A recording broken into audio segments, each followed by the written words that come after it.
আসসালামু আলাইকুম রহমতুল্লাহি ওবারাকাতুহু। প্রিয় বন্ধুগণ, আজ আমরা কোরআন অ্যান্ড মাসাইল অনলাইন ক্লাসের তৃতীয় ক্লাসে উপস্থিত হয়েছি। আলহামদুলিল্লাহ। ইতোপূর্বে আমরা দুইটি ক্লাসে হরফ সম্পর্কে বেসিক ধারণা নিয়েছি, তারপরে মাখরাজ সম্পর্কে পড়ার চেষ্টা করেছি, মাখরাজ সম্পর্কে পড়েছি এবং আমরা আলিফ থেকে ইয়া পর্যন্ত শুদ্ধ করে পড়ার চেষ্টা করেছি। পাশাপাশি কোন হরফে কয় নুক্তা, কোন হরফ খালি, এগুলো আমরা দ্বিতীয় ক্লাসে পড়েছি। আজ আমরা তৃতীয় ক্লাসটি করব ইনশাআল্লাহ তাআলা। আজ তৃতীয় ক্লাসে আমরা শেখার চেষ্টা করব ইনশাআল্লাহ। মাখরাজ 1 থেকে 6 পর্যন্ত পড়েছিলাম, বাকি 7, 8, 9 বাকি 3টা আজকে শেখানোর চেষ্টা করব। পাশাপাশি পূর্বে যেগুলো পড়েছি সেগুলো একবার রিভিশন দেব। তো আসুন আমরা প্রথমত গত সপ্তাহে আমরা গত ক্লাসে পড়েছিলাম প্রথমে। তার আগে আউযুবিল্লাহ বিসমিল্লাহ দিয়ে শুরু করি। আউযুবিল্লাহি মিনাশ শাইতানির রাজিম। বিসমিল্লাহির রহমানির রহিম। আলহামদুলিল্লাহি রাব্বিল আলামিন আর রহমানির রহিম মালিকি ইয়াউমিদ্দিন ইয়্যাকা না'বুদু ওয়া ইয়্যাকা নাস্তাঈন اهدنا الصراط المستقيم صراط الذين أنعمت عليهم غير المغضوب عليهم ولا الضالين آمين بسم الله الرحمن الرحيم ربي زدني علما ربي زدني علما ربي يسر ولا تعسر وتمم علينا بالخير اللهم صل على سيدنا ونبينا وشفيعنا وحبيبنا ومولانا محمد صلى الله تعالى عليه وعلى آله وأصحابه وبارك وسلم أستغفر الله وأتوب إليه أستغفر الله الذي لا إله إلا هو الحي القيوم وأتوب إليه لا حول ولا قوة إلا بالله العلي العظيم أعوذ بالله من الشيطان الرجيم بسم الله الرحمن الرحيم। সবাই এগুলো পড়বেন, দোয়া পড়ে তারপরে শুরু করবেন পড়া। তার আগে উত্তমভাবে উজু করে পবিত্রতা অর্জন করে তারপরে ক্লাস শুরু করবেন। গত ক্লাসে আমরা পড়েছিলাম মাখরাজের সঙ্গে পরিচিত হয়েছিলাম। 1 থেকে 6 নম্বর পর্যন্ত আমরা শিখেছিলাম। তো 1 নম্বর মাখরাজ, তার আগে হরফের উচ্চারণের স্থানকে মাখরাজ বলে। আরবি হরফ 29টি, মাখরাজ 17টি। 1 নম্বর মাখরাজ হলকের শুরু হইতে হামজা হা। 2 নম্বর মাখরাজ হলকের মধ্যখান হইতে আইন হা। 3 নম্বর মাখরাজ হলকের শেষ ভাগ হইতে গইন খ। 4 নম্বর মাখরাজ জিহ্বার গোড়া তার বরাবর উপরের তালুর সঙ্গে লাগাইয়ে 2 নুক্তাওয়ালা কফ। 5 নম্বর মাখরাজ জিহ্বার গোড়া থেকে একটু আগে বাড়িয়া তার বরাবর উপরের তালুর সঙ্গে লাগাইয়া মধ্যখান পেঁচানো কাফ। 6 নম্বর পড়েছিলাম জিহ্বার মধ্যখান তার বরাবর উপরের তালুর সঙ্গে লাগাইয়া জিম শিন ইয়া। তারপরে আজ আমরা 7 নম্বর থেকে শেখার চেষ্টা করব। 1 থেকে 6 নম্বর পর্যন্ত কি আপনাদের মুখস্থ হয়েছে?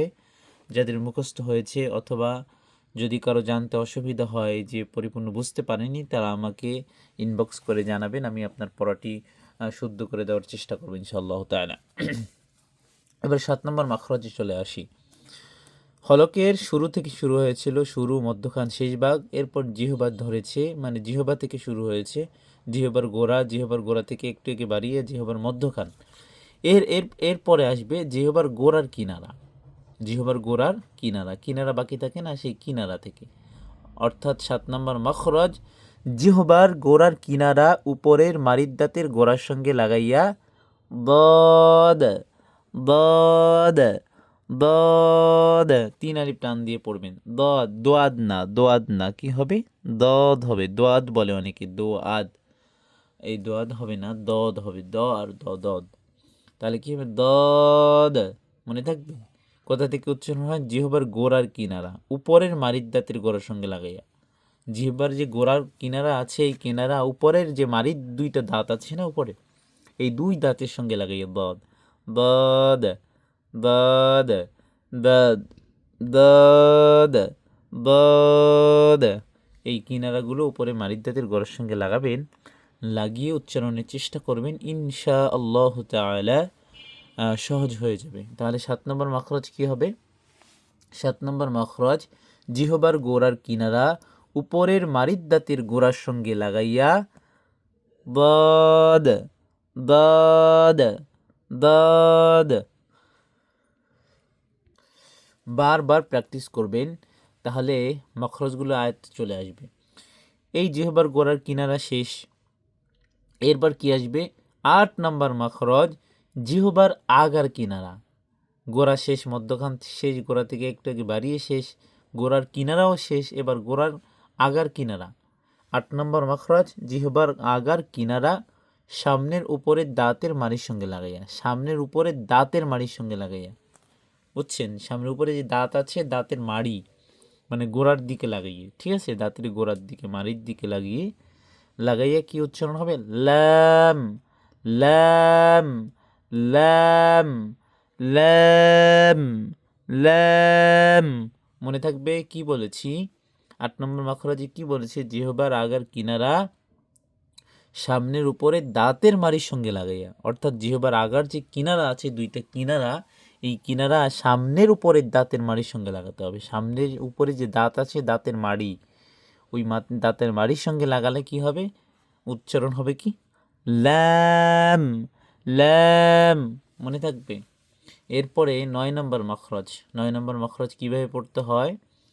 9 নম্বর মাখরাজ, জিহবার আগা তার বরাবর উপরের তালুর সঙ্গে লাগাইয়া নুন, জিহবার আগা, যে জিহবার আগা আছে, আগাটা তার বরাবর উপরের তালুর সঙ্গে লাগাইয়া, মানে উপরের চোয়াল, উপরের তালু, ওই তালুর সঙ্গে লাগাইয়া কি হবে? উপরের তালুর সঙ্গে লাগাইয়া কি হবে? নুন। কি হবে বলেন তো? নুন। কি হবে বলেন তো? নুন।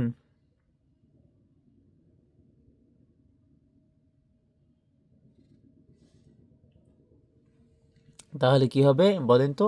নুন উচ্চারণ হবে, নুন। লবণ বইলেন না, কি বলতে হবে? নুন। নুন যদি বলেন না, খাবারের লবণকে লবণ না বলেন নুন বলেন।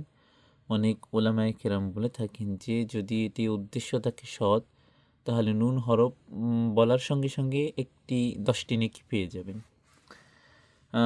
যারা আমাদের এই তৃতীয় ক্লাসটি দেখবেন তাদেরকে আবার বলে রাখি যে আমাদের আগে 2টি ক্লাস হয়েছে, প্রথম দ্বিতীয়, আজ হলো তৃতীয় ক্লাস। এই তৃতীয় ক্লাস, যদি আমার শরীরটা ভালো নেই, ঠান্ডা লেগেছে, শুধু কাশি হচ্ছে, ভিডিও বন্ধ করে করে তারপরে কাশি দিচ্ছি যেন আপনাদের প্রবলেম না হয়, মানে অনেক কষ্ট হচ্ছে কথা বলতে, তারপরেও তৃতীয় ক্লাসটি নিচ্ছি। হঠাৎ করে অনেক ঠান্ডা পড়ায় শরীরটাও পরিবর্তন হয়ে গিয়েছে, ঠান্ডা লেগেছে,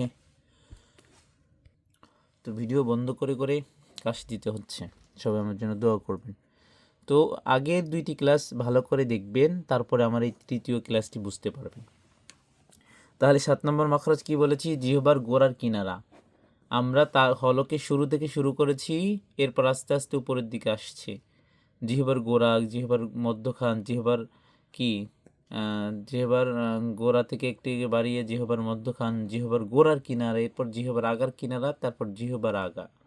7 নম্বর মাখরাজ, জিহবার গোড়ার কিনারা উপরের মারিদ দাঁতের গোড়ার সঙ্গে লাগাইয়া বদ। আর 8 নম্বর মাখরাজ, জিহবার আগার কিনারা সামনের উপরের দাঁতের মারির সঙ্গে লাগাইয়া ল্যাম। 9 নম্বর মাখরাজ, জিহবার আগা তার বরাবর উপরে তালুর সঙ্গে লাগাইয়া নুন নুন নুন। তাহলে আমাদের কয়টি মাখরাজ হয়েছে বলেন তো? 1 থেকে 9 নম্বর মাখরাজ পর্যন্ত আমরা শিখেছি। এই তৃতীয় ক্লাসে 1 থেকে 9 নম্বর মাখরাজ পর্যন্ত আমাদের ঠোঁটস্থ হয়ে যাবে, মুখস্থ হয়ে যাবে। যদি মুখস্থ হয়, ঠোঁটস্থ হয়, তাহলে আমাদের জন্য কোরআন শেখাটা কিন্তু একদম সহজ হবে ইনশাআল্লাহ তাআলা। আর যারা আমাদের প্রথম 2টি ক্লাস করেননি, দ্রুত করে তারপরে এই তৃতীয় ক্লাসটি করবেন ইনশাআল্লাহ। তাহলে আমাদের মাখরাজের অধ্যায় শেষ হলো আজ। 1 থেকে 9 নম্বর পর্যন্ত মাখরাজ আপনাদের পড়া থাকবে, বাসায় হোমওয়ার্ক থাকবে। তো এই মাখরাজগুলো ভালো করে পড়বেন, মুখস্থ করবেন। আর যদি না বুঝেন কোনোটা আমাকে বলবেন, আমাকে জানাবেন। ইনশাল্লাহ আমি আহ, আহ, আমি কি আমি আপনাদের সংশোধন করে দিব। আমি আপনাদেরকে ভালোভাবে বুঝিয়ে দেওয়ার চেষ্টা করব। আমার শরীরটা অনেক খারাপ, আমার কথা বলতে কষ্ট হচ্ছে, কথা এদিক ওদিক চলে যাচ্ছে। কেউ মাইন্ড করবেন না, আজকে আমার শরীরটা ভালো নেই বেশি। তারপরে আসুন, কাশি হচ্ছে বারবার। তো আমরা কি করেছিলাম, আমরা প্রথম ক্লাসে হরফ সম্পর্কে জেনেছিলাম, জ্ঞান অর্জন করেছিলাম। তারপরে আলিফ খালি বান্নিসে এক নুক্তা, কোন হরফে কয় নুক্তা, এটা পড়েছিলাম। আসুন একবার পড়ে যাই, গত ক্লাসের তো একবার রিভিশন দিই। আলিফ খালি বান নিচে এক নুক্তা, তার উপরে 2 নুক্তা, সার উপরে 3 নুক্তা, জিমের নিচে এক নুক্তা, হা খালি খ এর উপর এক নুক্তা, দাল খালি লালের উপর এক নুক্তা, র খালি ঝায়ের উপর এক নুক্তা, সিন খালি শিনের উপর 3 নুক্তা, সদ খালি দদের উপর এক নুক্তা, ত খালি দয়ের উপর এক নুক্তা, আইন খালি গইনের উপর এক নুক্তা, ফায়ের উপর এক নুক্তা, কফের উপর 2 নুক্তা, কাফ খালি লাম খালি মিম খালি নুনের উপর এক নুক্তা, ওয়াও খালি হা খালি হামজা খালি, ইয়ার নিচে কয় নুক্তা বলেন তো? ইয়ার নিচে 2 নুক্তা। ইয়ার নিচে কয় নুক্তা? ইয়ার নিচে 2 নুক্তা। দেখছেন ও যে 2টা নুক্তা দেখা যাচ্ছে, এইটা হলো ইয়ার নিচের নুক্তা। তাহলে আল্লাহ রাব্বুল আলামিনের ফজলে আমরা হরফ সম্পর্কে অনেক কিছু শিখেছি, অনেক কিছু জানতে পেরেছি। এখন আরবি হরফ সম্পর্কে আমরা অনেক কিছুই বলতে পারবো। আসুন এর পরের ধাপে চলে যাই। এর পরের ধাপ কি? পরের ধাপ হচ্ছে আমরা, সবাই কষ্ট পাবেন না যে আমার কাশি হচ্ছে এজন্য কথা আটকিয়ে যাচ্ছে, আমার কষ্ট হচ্ছে, এজন্য বারবার ভিডিও বন্ধ করে তারপরে কাশি দিতে হচ্ছে। তো আজ নতুন যে পড়াটা দিব সেটি হলো কয়টি হরফ খালি, মানে 29টি হরফের মধ্যে কয়টি হরফ খালি আর কয়টি হরফে নুক্তা আছে, কয়টি হরফে 1 নুক্তা আছে, কয়টি হরফে 2 নুক্তা আছে, কয়টি হরফে 3 নুক্তা আছে, আর কয়টি হরফ খালি। ইনশাআল্লাহ পারবো না। আজ এইটুকু যদি শিখতে পারি, মুখস্থ করতে পারি, বারবার প্র্যাকটিস করতে পারি, তাহলে ইনশাআল্লাহ হরফ সম্পর্কে আমাদের আরও বেশি জ্ঞান অর্জন হবে। এরপরে আমরা হরফ সম্পর্কে আরেকটি ক্লাস নিয়ে সামনের দিকে অগ্রসর হব ইনশাআল্লাহ। তৃতীয় এবং চতুর্থ আরেকটি ক্লাস নিব। তাহলে আপনাদের হরফ সম্পর্কে বেসিক ধারণা, নলেজ আপনাদের হয়ে যাবে। যে ধারণা বা যে জ্ঞান দিয়ে আপনারা খুব দ্রুতই বাকি যে পড়াগুলো শিখতে পারবেন ইনশাআল্লাহ। তাহলে আজ জানবো আলিফ কিন্তু খালি, তাহলে বান নিচে আছে 1 নুক্তা, তাহলে খালি একটা হরফ পেলাম, এইটাই নুক্তা আছে। নুক্তা খালি হরফ কয়টি এইটি বের করি। আলিফ খালি, আলিফ খালি, হা খালি, হা খালি, দাল খালি, দাল খালি, র খালি, র খালি, সিন খালি, সিন খালি, সাদ খালি, সাদ খালি, ত খালি, আইন খালি, কাফ খালি, লাম খালি, মিম খালি, ওয়াও খালি, ইয়া খালি, ওয়াও হা খালি, হামজাহ খালি, ইয়ার নিচে 2 নুক্তা আছে। তাহলে খালি কয়টা হরফ পেলাম দেখুন?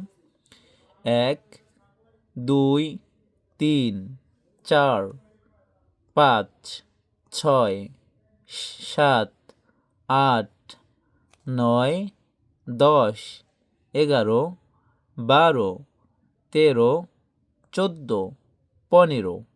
কয়টি হরফ পেয়েছি? 15টি।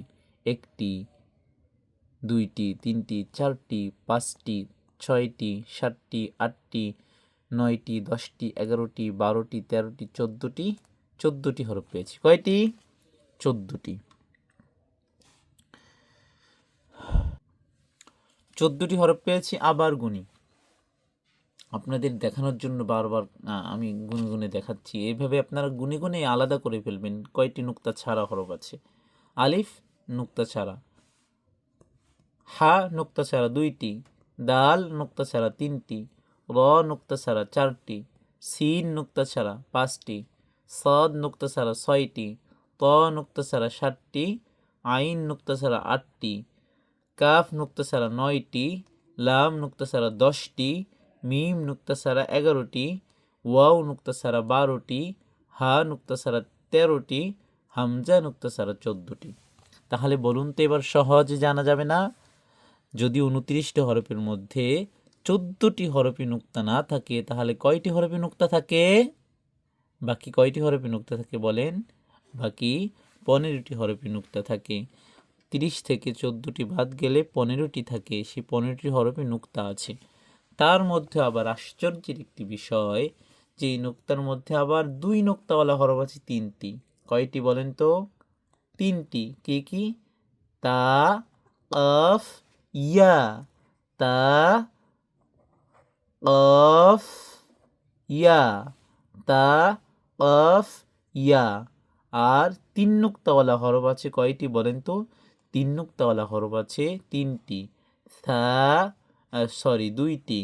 সা আর শিন। সা আর শিন। সা আর শিন। তাহলে প্রথমে আমরা জানলাম নুক্তা ছাড়া হরফ হলো 14টি। নুক্তা ছাড়া হরফ কয়টি? 14টি।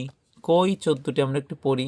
আলিফ, হা, দাল, র, সিন, সাদ, ত, আইন, কাফ, লাম, মিম, ওয়াও, হা, হামজা। অর্থাৎ এই 14টি হরফে কোনো নুক্তা নেই। তাহলে নুক্তাওয়ালা হরফ কয়টি আছে? 15টি। সে 15টি আমাদের জানতে হবে না? সেই 15টি হরফ সম্পর্কে আমরা জানব। বা, তা, সা, জিম, খ, লাল, ঝা, শিন, দদ, য, গাইন, ফা, কফ, নুন, ইয়া। কয়টি হরফ? 15টি হরফ। 15টি হরফ। এই 15টি হরফ হলো কি বলেন তো? নুক্তাওয়ালা হরফ। এই নুক্তাওয়ালা 15টি হরফের মধ্য থেকে আবার 3টি হরফ হলো 2 নুক্তাওয়ালা হরফ। কয়টি? 3টি। কি কি? তা, কফ, ইয়া। তা, কফ, কফ, ইয়া। এই 3টি হরফ হলো 2 নুক্তা। আর 3 নুক্তাওয়ালা হরফ হলো 2টি। কয়টি? 2টি। সা আর শিন। সা আর শিন। সা আর শিন। এই 2টি হলো কয় নুক্তা বলেন তো? এই 2টি হরফ হলো 3 নুক্তা। আর 3টে হরফ হলো 2 নুক্তা। আর বাকি কয়টি থাকে? 3 আর 2 5। 5টা চলে গেলে 15টির মধ্যে 10টি। 10টি হরফের উপর 1 নুক্তা। এইটা হলো আপনাদের আজকের পড়া। নুক্তাওয়ালা হরফ কয়টি? নুক্তা ছাড়া হরফ কয়টি? 1 নুক্তাওয়ালা হরফ কয়টি? 2 নুক্তাওয়ালা হরফ কয়টি? 3 নুক্তাওয়ালা হরফ কয়টি? সহজে মনে রাখার জন্য আলিফবা মুখস্থ আছে না? মুখস্থ আলিফবাগুলো আপনি চোখ বন্ধ করে একটু গোনার চেষ্টা করবেন। আলিফ, বলবেন যে আলিফ তো খালি। তারপরে কি আছে? বা, বায়ের নিচে 1 নুক্তা আছে। তায়ের উপরে 2 নুক্তা আছে। তাহলে এইগুলো নুক্তাওয়ালা। সায়ের উপরে 3 নুক্তা আছে। জিমের নিচে 1 নুক্তা আছে। হা হবে কি? হা খালি। হার উপরে নিচে কোথাও নুক্তা নেই। এরপরে খ, খয়ের উপরে 1 নুক্তা আছে। তাহলে দাল।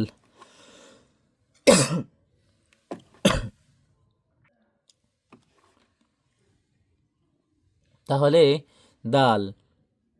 দাল হলো খালি। জালের উপর 1 নুক্তা। রয়ের উপর 1 নুক্তা।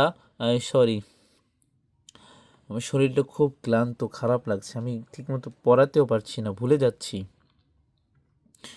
র খালি, ঝাইয়ের উপর 1 নুক্তা। সিন খালি, শিনের উপর 3 নুক্তা। তাহলে শিনও নুক্তাওয়ালা হরফ। সাদ এটা খালি হরফের মধ্যে। দদ এটির উপর তো এক নুক্তা আছে, ত এটিও খালি, র এর উপর এক নুক্তা আছে, আইন এটিও খালি, গইনের উপর এক নুক্তা আছে, ফাইয়ের উপর এক নুক্তা আছে, কফের উপর দুই নুক্তা আছে, কাফ খালি, লাম খালি, মিম খালি, নুনের উপর এক নুক্তা আছে, ওয়াও খালি, হা খালি, হামজা খালি, এন্ডিসে দুই নুক্তা আছে। তাহলে নুক্তা ছাড়া হরফ হলো 14টি, এক নুক্তাওয়ালা হরফ হলো 10টি, দুই নুক্তাওয়ালা হরফ হলো 3টি, আর তিন নুক্তাওয়ালা হরফ হলো 2টি। আজকের পড়াটি হলো এতটুকু, বাস এতটুকু। এতটুকু মনোযোগ দিয়ে পড়বেন। যারা না বুঝবেন আমাকে জিজ্ঞেস করবেন, আমি বলার চেষ্টা করব। আমার শরীরটা খারাপ, দোয়া করবেন সবাই যেন তাড়াতাড়ি দ্রুত সুস্থ হয়ে যায়। সুস্থ হয়ে গেলে আপনাদেরকে আবার ভালো করে সুন্দর করে ক্লাসগুলো নিতে পারবো ইনশাআল্লাহ তাআলা। আমার জন্য দোয়া করবেন। আসসালামু আলাইকুম রহমতুল্লাহ।